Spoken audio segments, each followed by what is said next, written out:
The casket was closed. The flowers had wilted. The mourners had already wept and gone home.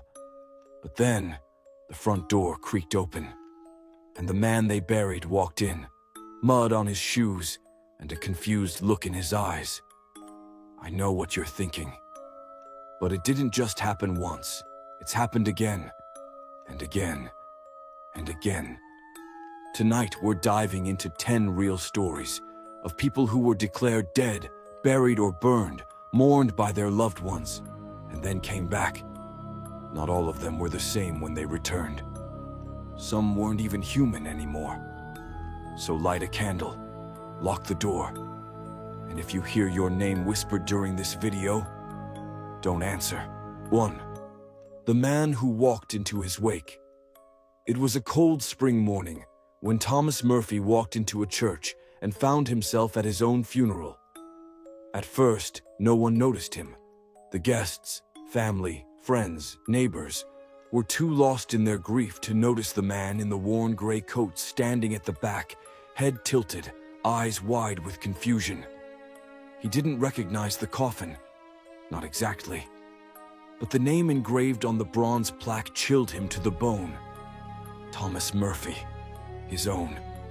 As the priest continued with the eulogy, Thomas stepped forward. Faces turned. Gasps filled the air. His sister dropped her prayer book. His mother let out a sound between a sob and a scream. "Is this some kind of sick joke?" someone asked. But Thomas wasn't laughing. He didn't remember dying. In fact, he didn't remember much of anything. He recalled walking home from his night shift at the mill. Then, nothing. Just darkness, an endless stretch of black. And now, here he was, standing in the middle of his own wake. The funeral director turned pale. "You were identified, Mr. Murphy. The body, it was you." They exhumed the coffin. The body inside wore Thomas's clothes, had Thomas's wallet, even bore a scar above the eyebrow, just like him. But the face, it was distorted, wrong, like a wax mask half melted. No fingerprints, no dental match. Just the lingering scent of something foul and decayed. Thomas tried to resume life, but things were different now. Mirrors reflected a face that didn't always move when he did. Animals grew silent around him. His touch left cold imprints. And sometimes, when he tried to sleep, he'd dream not of memories, but of soil pressing in from all sides, and fingernails clawing at the inside of a coffin lid. He began to wonder, had he truly escaped death, or brought something back with him? And if that thing was still in his body, where was he? Would you attend your own funeral to find the truth if it meant questioning your very soul? Or would you leave the coffin sealed, afraid of what might be looking back at you from the grave? 2. The disoriented return of Noela Rukundo. The mourners gathered beneath the gray sky, umbrellas blooming like dark flowers, as they wept for Noela Rukundo, a woman they were told had been murdered just days before. Her husband, Balenga Kalala, stood at the front. His sorrow was convincing, tears, a trembling voice, even a heartfelt eulogy. Friends placed comforting hands on his shoulders. Children clung to their mother's photo, not realizing the woman they grieved wasn't actually dead, not even close. Because just minutes after the service ended, as guests dispersed from the cemetery, a car pulled up to the curb, and Noela Rukundo stepped out.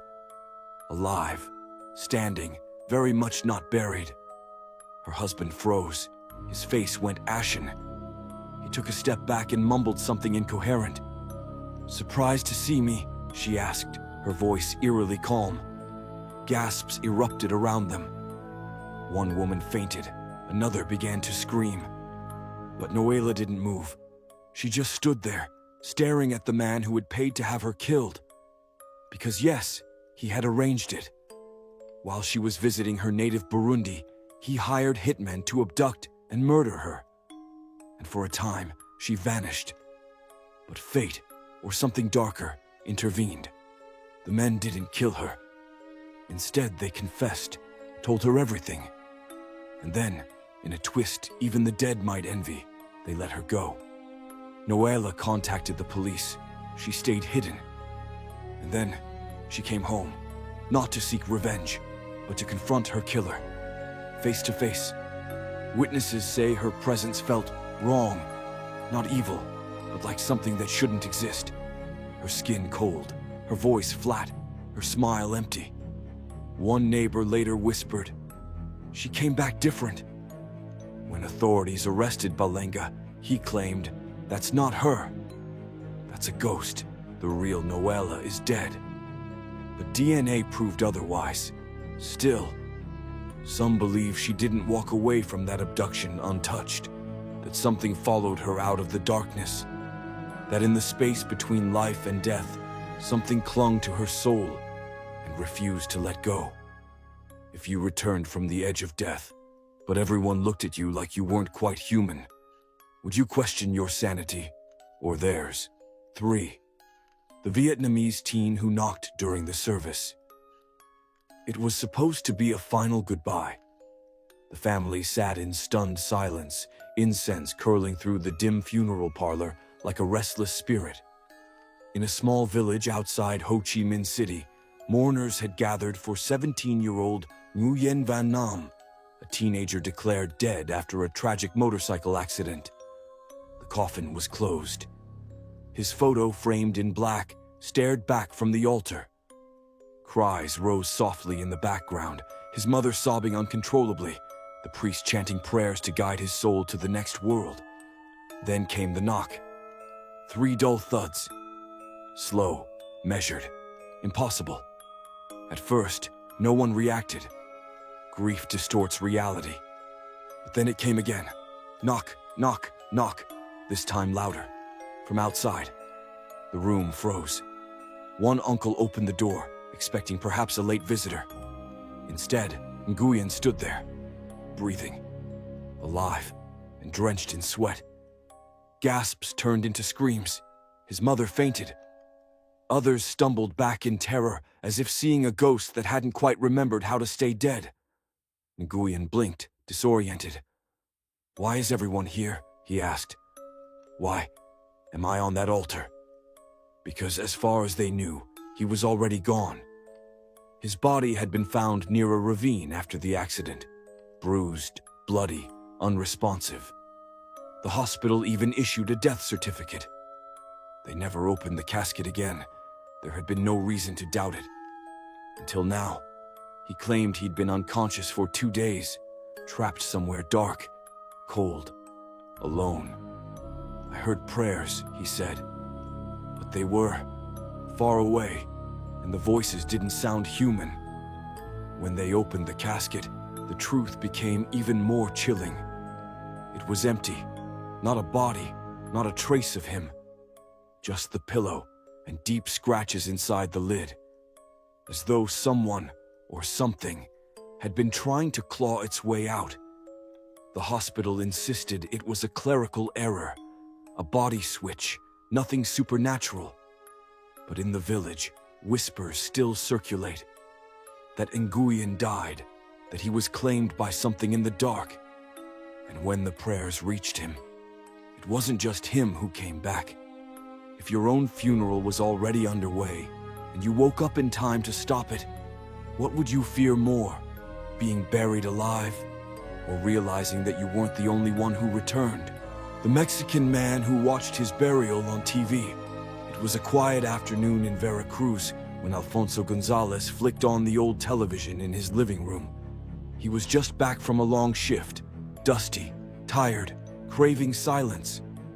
But what he saw on the screen drained the blood from his face. His photo, on the news, surrounded by candles, flowers, weeping family members. His funeral. Alfonso sat frozen. The reporter solemnly recounted the tragic death of Alfonso Gonzalez, whose body was discovered in a nearby canal. Footage showed his mother sobbing into a white handkerchief, his brother delivering a eulogy, a closed casket being lowered into the earth. And all Alfonso could do was stare, breathing, alive, forgotten by the world, and yet being mourned as if he had already crossed over. He dialed his mother's phone. No answer. He rushed to the church, but it was too late. They had already buried him. The grave bore his name, same birthday, same ID number, same man. And yet, he stood above it, watching. When the family saw him, there wasn't joy, there was terror. His cousin screamed and dropped the holy water. His mother fell to her knees, whispering prayers under her breath. "I saw your body," she said, trembling. "We touched your hands. They were cold." Authorities later chalked it up to a body double, an unidentified man who closely resembled Alfonso, and whose documents were stolen or forged. But no one could explain why even Alfonso's fingerprints appeared in the morgue report, or why his coffin, days later, was found dug open from the inside. Alfonso tried to return to his old life, but something had changed. His reflection didn't always move in sync. His shadow, he said, sometimes flickered, like static. And every year, on the anniversary of his funeral, the grave is freshly disturbed. No signs of anyone there. No prints, no tracks, just claw marks. Deep ones. From below. If you saw your own funeral playing on live TV, would you try to stop it? Or would you wonder, what exactly was it that died in your place? The bride who returned for her own funeral feast, the village of Pavnagar in India, had gathered in mourning. The air was thick with incense and sorrow as guests arrived, dressed in white, to attend the funeral feast of 23-year-old Lalita, a young bride-to-be who had vanished just days before her wedding. Her family had searched endlessly, but when the police delivered news of an unidentified, burned female body near the train tracks, their worst fears were confirmed. Jewelry matched, height, weight, age, all consistent. With heavy hearts, they began the traditional rites. Candles were lit, prayers were whispered, and the aroma of food filled the courtyard as relatives and villagers sat down for the Shraddha, a sacred meal to honor Lalita's soul and help her transition into the afterlife. Then came the knock, software unassuming. 3 quick taps on the courtyard gate. A relative opened it and dropped the offering plate. Standing there, barefoot and dazed, was Lalita. Alive, silent, and covered in soot. Her clothes were torn, her face pale. She said nothing for a long while, just looked past everyone, as if seeing something far beyond them. It wasn't until her mother collapsed in shock that Lalita finally spoke. "Why are you feeding them?" she asked, her voice hollow. "I'm not the one who's hungry." Chaos erupted. Guests screamed. Some fled, believing they were seeing a ghost. Authorities were called. Turns out, Lalita had been kidnapped by a rejected suitor and narrowly escaped, wandering back home with no idea of the funeral being held in her honor. But the villagers weren't convinced. The body that was cremated, never identified. And witnesses at the feast swore the food spoiled instantly the moment Lalita stepped inside. Milk curdled, fruit blackened, a copper plate cracked clean in 2. Lalita lived, but never married.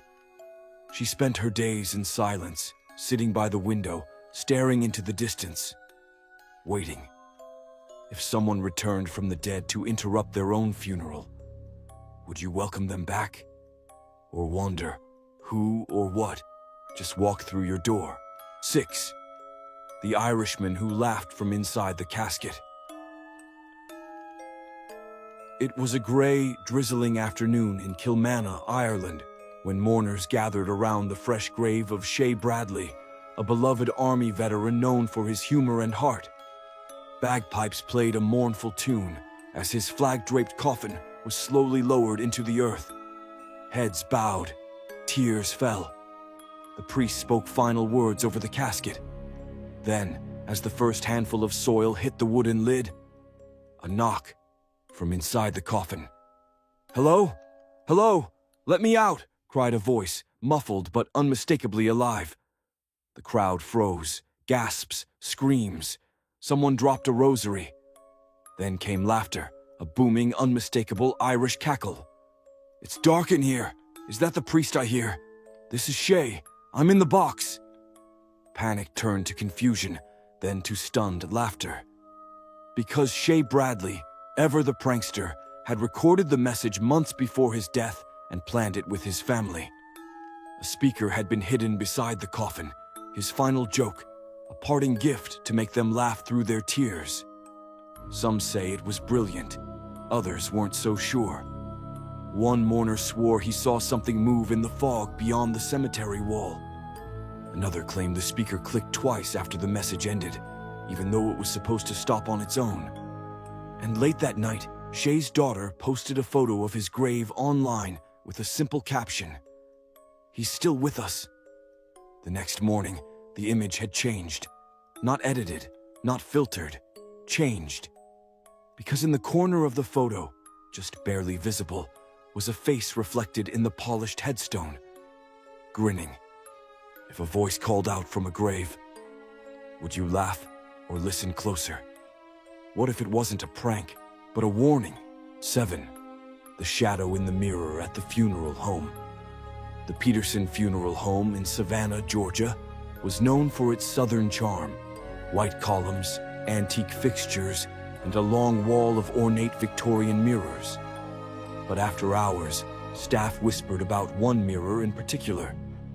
It hung outside the embalming room, and, according to the funeral director, it never reflected the living quite right.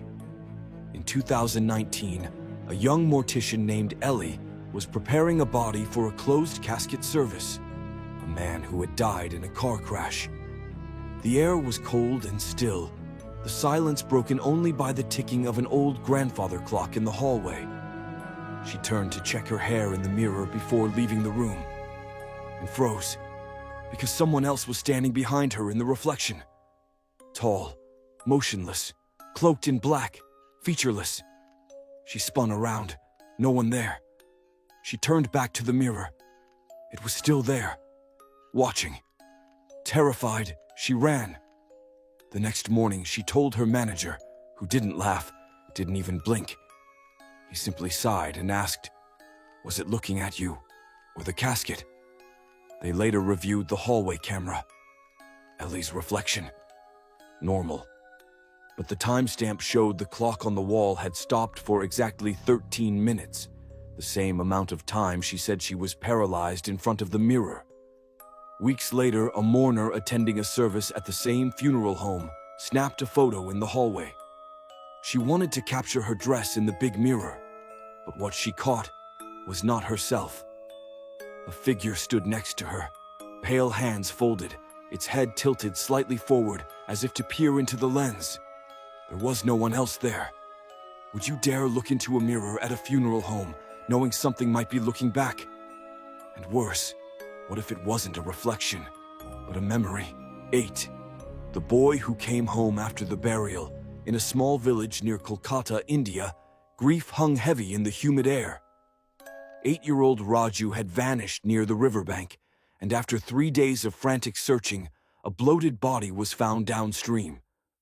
Though distorted, the face bore a striking resemblance to Raju. The village wept. His parents collapsed in sorrow. The funeral was held the next morning. Mourners filed past the small white shroud. Incense curled through the air, mixing with the smell of river silt and jasmine garlands.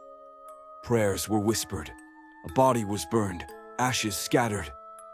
Raju was gone, or so they thought. Because 2 days later, at dusk, his mother heard knocking at the door. 3 soft taps. She opened it and screamed. Raju stood there, barefoot, soaked, shivering, but alive. Neighbors rushed in. Some fainted, others cried. Raju said he'd been trapped in a pit, unable to escape. He didn't know how long he'd been down there. He just remembered a lady with white eyes who told him to keep quiet, that they're not ready for you yet. His father asked how he'd gotten out. Raju replied. She opened the ground for me. Authorities were baffled. The body they'd cremated, still unidentified. But in the following weeks, the village suffered a series of strange occurrences. Missing livestock, shadowy figures glimpsed near the river, and a sudden chill that crept in every evening at exactly the same time the funeral fire had burned. Some villagers claimed Raju had come back, but something else came back with him. If your loved one returned after being buried, would you welcome them with open arms? Or would you wonder who or what truly came home? 9. The woman who watched herself be mourned. In a quiet town in the Philippines, Ana was declared dead after a catastrophic bus accident. Her belongings were recovered, her ID, her bag, her wedding ring. The body was unrecognizable, burned, broken. But the officials were sure. Her family received the call. The news spread fast. 3 days later, her funeral was held. Friends sobbed. Her husband stood frozen, pale, staring at the closed coffin. Her mother wailed, collapsing onto the altar. The priest spoke solemnly of her kindness, her laughter, her gentle soul. But at the back of the church, a woman stood in silence, veil pulled low, face hidden, watching, unmoving, until someone noticed. "Anna," a voice whispered. Heads turned, eyes widened, and then she ran. The mysterious woman bolted down the steps and into the street, her footsteps echoing like thunder. Several mourners chased her, disbelief twisting into dread. When they caught her in the alley behind the church, her veil slipped. It was Anna, alive, shaken, silent, cold to the touch. She didn't speak a word until nightfall, and when she did, her voice cracked with something more than fear. "I woke up in a ditch," she whispered. "I saw them mourning, and I didn't know if I was real anymore." Her husband held her, crying. But later that night, when she finally looked into a mirror for the first time, Anna recoiled. "I saw myself smiling," she said, "but my face wasn't moving." The funeral was never completed, and the coffin, still buried, remains unopened. If you watched your own funeral from the shadows, would you reveal yourself? Or would you wonder, was it you who died, or something pretending not to? The man who sent a message. From inside the urn. In a small town in Romania, Gorga had been declared dead after suffering a sudden heart attack. It happened during a winter storm, with no electricity, no doctors nearby. A neighbor found his body cold, stiff, and lifeless. His family mourned quickly and quietly. He was cremated within 48 hours. They placed his ashes in an urn and held a somber wake. His wife clutched it to her chest, weeping beside the fireplace, whispering words of farewell into the silence. But that night, something answered. It began with a faint knock, then another, from inside the wall. They dismissed it. Old house, cold wind, grief playing tricks. Until the phone rang. It was Gorga's number. No one had touched his phone since his death. It had been locked in a drawer. Still, his name flashed on the screen. The call lasted 6 seconds. On the voicemail, static. And then his voice. Low, panicked, repeating 2 words. "I'm here." The family tore the house apart looking for the source. They checked the crematory. Nothing. Then, as if mocking them, the urn began to vibrate. They placed it on the table. It moved, slightly, just once. Enough to knock over a framed photo of Gheorghe smiling. That photo cracked down the center, splitting his face in 2. Some believe he was cremated alive. Others whisper darker theories, that what came back wasn't Gheorghe at all, but something that wanted to be found. If your loved one called from the afterlife, would you answer? Or would you wonder what, exactly, was trying to get through? You've heard the knocks on the coffin. You've seen the mourners cry, only for the dead to rise again. But the scariest thing, Not every return comes with answers. Some souls just come back to watch. If you found your name on a headstone and a shadow staring from behind it, would you look away or would you dig deeper? There are more stories like these, buried beneath the dirt, waiting to be unearthed. So if you're not ready to leave this darkness behind, stay close. We'll be calling again. Soon.